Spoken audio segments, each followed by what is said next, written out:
भारत की मीडिया में एक वर्ड, एक अल्फ़ाज़ बड़ा चर्चा का विषय बना रहता है, वो अल्फ़ाज़ है हलाला।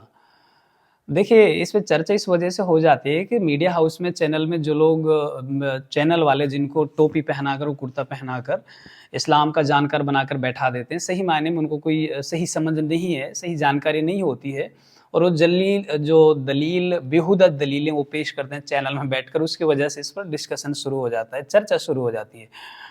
हलाला वास्तव में है क्या? मैं आपको बताने की कोशिश करता हूँ, लेकिन उससे पहले बहुत साफ अल्फ़ाज़ों में आपको ये बता दूँ कि मैं कोई आलिम दीन नहीं हूँ।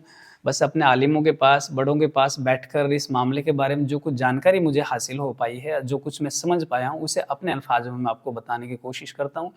हलाला है क्या?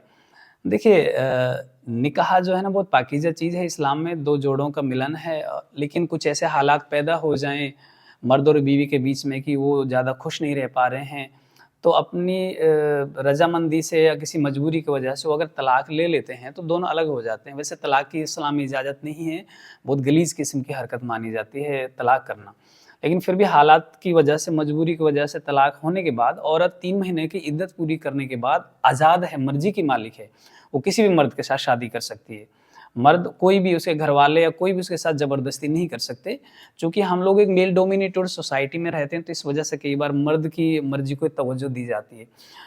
इद्दत का टाइम पूरा करने के बाद औरत मर्ज़ी की मालिक है, दूसरे के साथ शादी कर ले। अब दूसरे के साथ शादी करने के बाद उसे एहसास हो रहा है कि नहीं पहले वाला अच्छा था, मैं तो उन्हीं के पास जाना चाहती हूँ, तो वो फिर से अपनी मर्ज़ी से तलाक लेकर 3 महीने की इद्दत पूरी करके पहले के पास जा सकती है। पहले के पास जा जब वो चली जाती है, तो इसी को हलाला कहा जाता है। तो इस सारे प्रोसेस में ऐसा कुछ है नहीं कि जिसके ऊपर चर्चा की जाए या ऐसी गलतफ़हमियाँ पैदा की जाएँ। इस सारे प्रोसेस में औरत अपनी मर्ज़ी की मालिक है, पहले को छोड़ने के बाद दूसरे से शादी की, फिर उसे छोड़कर पहले के पास जा रही है। ये सब अपनी मर्ज़ी से हो रहा है क्योंकि इस्लाम में औरत की मर्ज़ी को तवज्जो दी गई है, औरत को आज़ादी दी गई है। हाँ, एक कंडीशन ज़रूर है इसमें, पहले वाले मर्द को तलाक देने के बाद अगर ये एहसास हुआ कि मुझसे तो गलती हो गई है और मैं इसी औरत को वापस अपने निकाह में लाना चाहता हूँ, तो वो अगर इस शर्त के साथ किसी दूसरे मर्द के साथ उसका निकाह पढ़ा देता है कि भई आप इसको रख लेना 3 महीने और इद्दत पूरा करके तलाक दे देना ताकि वापस मैं इसको अपने निकाह में ला सकूँ। अगर इस शर्त के साथ में कोई मर्द या औरत निकाह कराता है या करती है, तो बहुत सारे आलिमों के नज़दीक वो निकाह काबिल कबूल नहीं, एक तरह से हराम माना जाता है। क्योंकि आप अय्याशी के लिए, मज़े करने के लिए सब चीज़ें नहीं कर सकते हैं, इस्लाम में इसकी इजाज़त नहीं है। वास्तव में ये हलाला और ये तलाक का जो प्रोसेस है औरत की मर्ज़ी है लेकिन मर्द के लिए एक सज़ा के तौर पर मुकर्रर किया गया है कि भई अगर आपको रखनी है उसी औरत को, गलती का एहसास होने के बाद रखिए आप उसको, वो दूसरे के पास होकर आइए। तो औरत के लिए कोई इसमें सज़ा नहीं है, सिर्फ़ मर्द के लिए सज़ा है, औरत अपनी मर्ज़ी की ही मालिक रहेगी।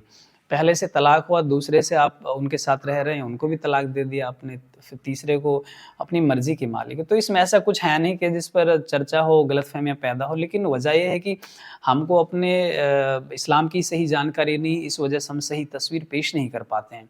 तो मेरी आप सभी से एक दरख्वास्त है, आप अपने आलिमों के पास बैठें, बड़ों के पास बैठें, इस्लाम की सही जानकारी हासिल करें ताकि लोग इस्लाम के उसूलों पर, इस्लाम की बुनियादों पर उँगली ना उठा सकें। बहुत ख़्याल रखिए आप अपने सभी का, रिश्तों को बचाने की कोशिशें कीजिए। आप अपना, अपने घरवालों का, अपने रिश्तेदारों का बहुत ख़्याल रखिएगा। जय हिंद।